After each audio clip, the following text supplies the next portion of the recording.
Assalamualaikum warahmatullahi wabarakatuh. Kembali lagi kawan di Legenda Catur Dunia. Mohon maaf kawan, kemarin admin misinformasi menyampaikan informasi yang salah mengenai Magnus Carlsen yang juara kawan dan juga kandidat turnamen. Kemarin admin menyampaikan Magnus Carlsen juara Grenke Chess Classic and Open 2024 setelah bermain 10 babak dalam permainan 45 menit kawan.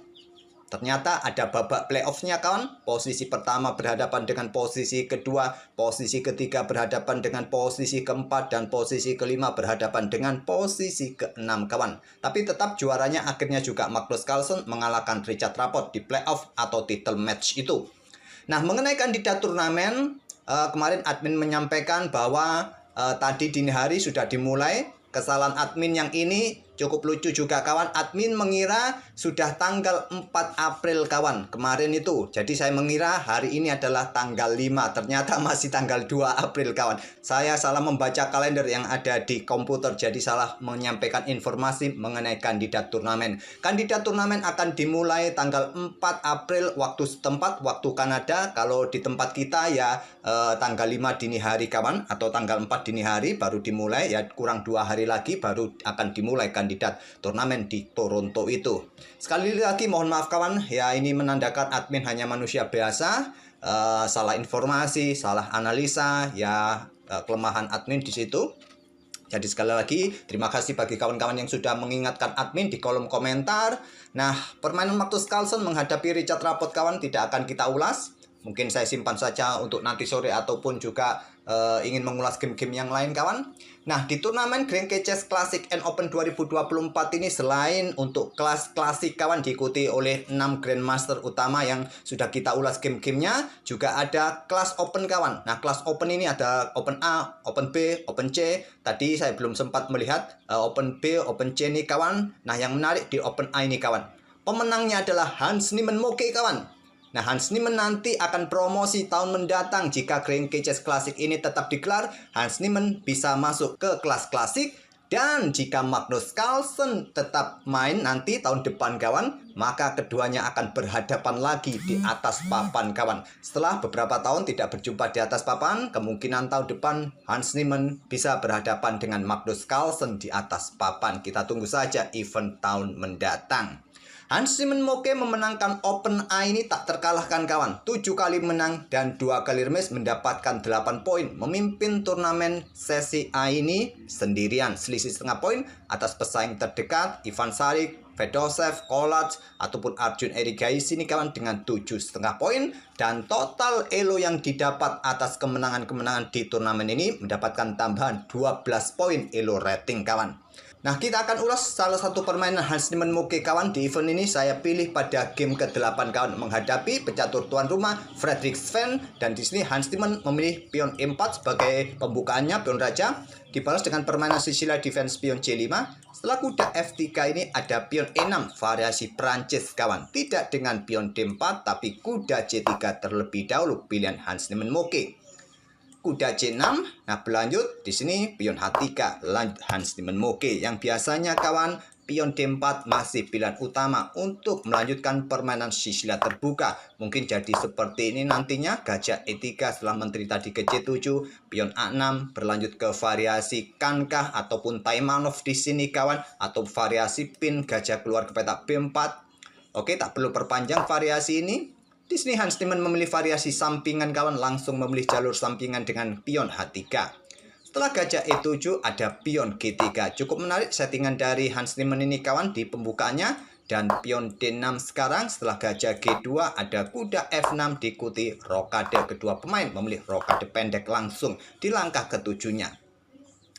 Hans Niemann melanjutkan dengan pion D3 saja, tidak membuka permainan Sicilia, tetap menutup permainan Sicilia dengan pion D3. Benteng B8 persiapan untuk ya dorong pion B terlebih dahulu diikuti pion A kawan. Dihentikan dengan pion A4, pion A6 terlebih dahulu untuk dukungan lebih bagi petak B5-nya. Nah, di sini gajah gelap berkembang ke petak E3. Lanjut Hans Niemann, tetap pion B5. Nah, dibuka oleh Hans Niemann lajur A. Pion A pukul pion B5, pion ambil balik pion B5, kuda manuver ke petak D2. Lanjut Hans Niemann.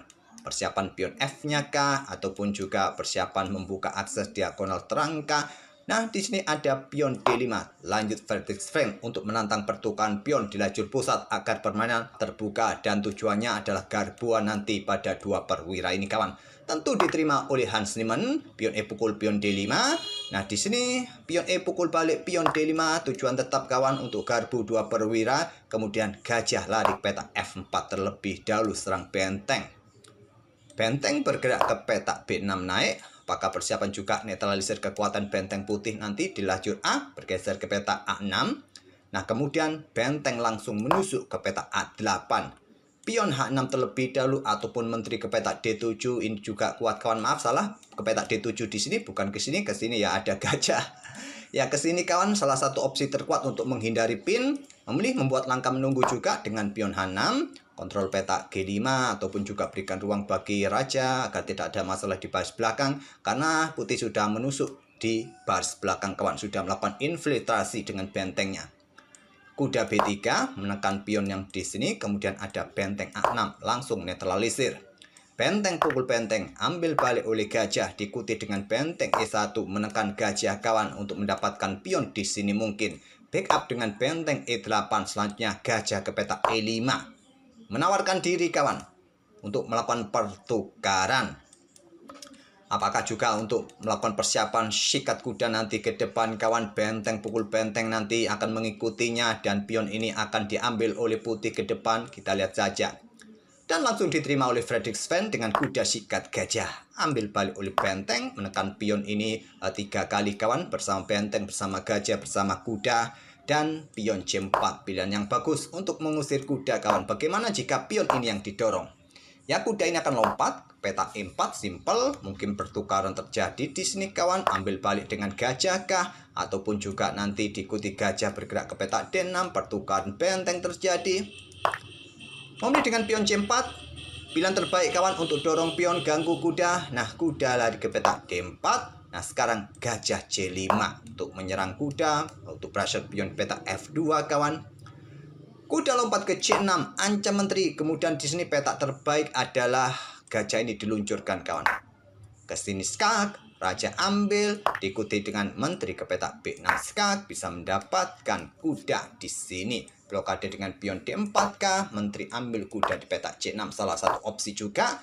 Tapi memilih dengan langkah menteri naik ke petak D6, benteng pukul benteng, ambil balik oleh kuda. Selanjutnya kuda caplok pion D5, langkah cerdas dari Hans Niemann kawan, mendapatkan tambahan 1 pion, korbankan kuda sementara. Tentu jika diterima langsung skaknya di sini kawan. Nah, menteri jatuh. Tentu ditolak, raja bergeser ke F8. Nah, pion D4 salah satu opsi terkuatnya kawan di sini bagi putih, memilih dengan langkah kuda kembali ke C3. Buka akses gajah melindungi kuda. Kalau tadi dengan pion D4 kawan, ambil contoh di sini menteri ambil kuda C6, ya di sini kuda bisa mundur terlebih dahulu kan untuk discover pada menteri, punya tempo untuk ancam atau ambil gajah nanti. Mungkin menteri ke petak B6, pion ambil gajah, ambil balik oleh menteri. Nah, bisa berlanjut menteri ini menusuk ke belakang kawan. Itulah jalur terkuat dengan pion D4 tapi memilih kuda C3. Nah, pion B4 bisa didorong kawan untuk mendapatkan ruang, memilih dengan langkah pion pukul pion D3. Ambil balik dengan menteri menantang pertukaran dan sudah saatnya pertukaran bisa dilanjutkan oleh hitam kawan, tapi memilih menterinya bertahan, bergeser ke F6. Untuk pressure pion yang di sini, nah gajah F3 salah satu antisipasi serangan kawan, memilih menteri mundur ke petak D2. Gajah C8 disarankan oleh Stockfish kawan untuk reposisi mendapatkan diagonal serang yang bagus ketimbang harus di sini terus kawan. Coba lihat posisinya kurang bagus hanya demi menjaga pion kawan. Nah, di sini memilih kuda aktif ke D6, langkah blunder ternyata dimanfaatkan dengan pion B4 oleh Hans Niemann. Blokade laju pion, ancam gajah kawan. Kemudian di sini ada kuda C4 terlebih dahulu. Menteri menghindar ke petak E1, kemudian gajah diluncurkan. Ambil pion F2 skak.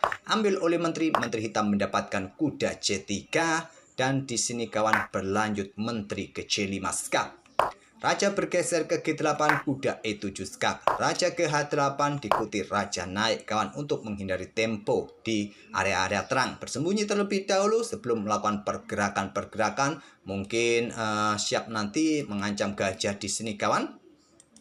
Disney memilih menteri ke petak F6, menteri A7, lindungi kuda dan melakukan skak-skak mungkin nanti di area belakang, kemudian raja ke A7 diikuti gajah E4 skak. Blokade oleh pion G, sikat oleh gajah skak. Kalau diambil menggunakan pion di sini kawan, bahayanya adalah 7 langkah berikutnya skak mat, menteri jatuh, bisa kawan. Skak di sini memang bisa diblokade oleh menteri di petak G7, tapi ada kuda yang kalian sudah tidak bisa lagi ambil kuda ini skak ke posisinya kawan. Menteri ke H8 di sini, kemudian bisa melanjutkan menteri ke A8 skak. Mau tidak mau harus kalian blokade dengan gajah terlebih dahulu, langsung dengan menteri skak mat sudah kawan. Bahayanya di situ. Oleh karena itu rajanya bergeser ke G7, gajah tarik mundur ke D3, kuda lari ke petak D6 diikuti dengan kuda ke D5 ancam menteri. Menteri ke E5 dan menteri ambil gajah, menteri hitam ambil kuda D5, menteri A1 skak, lanjut Hans Niemann. Blokade dengan pion F, kemudian ada menteri A7 skak lagi, raja ke F8 skak lagi, kemudian raja ke E7 skak lagi petak A7, raja D8, menteri ke E3, serang pion yang di sini kawan. Nah, ada menteri G5, pertukar menteri, setelah ambil balik oleh pion F, raja bergeser ke G2, di sini Frederick Sven menyerah di langkah ke-46. Engine menyatakan permainan ini dalam posisi bagus putih, punya kesempatan unggul kawan dengan keunggulan 4,5 poin evaluasi bar dari Engine. Tapi dari kacamata kita, dari kacamata pemain pos ronda, kelas RT macam kita, bermain di warung kopi kawan sebelum pion ini bisa jadi menteri baru. Memang putih unggul 1 pion dengan gajah terangnya kawan. Untuk pressure pion lemah di sini, ya masih butuh perjuangan panjang kawan. Tapi sekelas Grandmaster tahu bahwa posisinya tidak mungkin lagi untuk menahan remis kawan. Tapi kalau kita yang bermain, mungkin saja raja ini naik kawan untuk ke petak D7, diikuti raja putih ke F3 untuk rebut pion-pion di sini kawan. Raja hitam akan mengikutinya dan mencoba backup nanti. Terkuat gajah bergerak ke sini, kalau langsung raja ke sini ya diikuti raja ke petak G7, pion-pion aman kawan. Nah, pion mungkin diadu nanti di sini. Nah, raja mencoba nanti mendapatkan pion yang di sini kawan, masih butuh perjuangan panjang kawan. Idenya seperti itu, raja akan bergerak untuk ke sisi menteri untuk hancurkan pion, untuk meloloskan 2 pion ini nanti ke depan. Oke, tak perlu saya perpanjang lagi kawan. Sementara memang terlihat pion ini sulit diambil, masih bisa di backup oleh raja. Salah satu idenya ya membawa raja ini kawan ke sisi menteri untuk mendapatkan pion yang di sini nanti.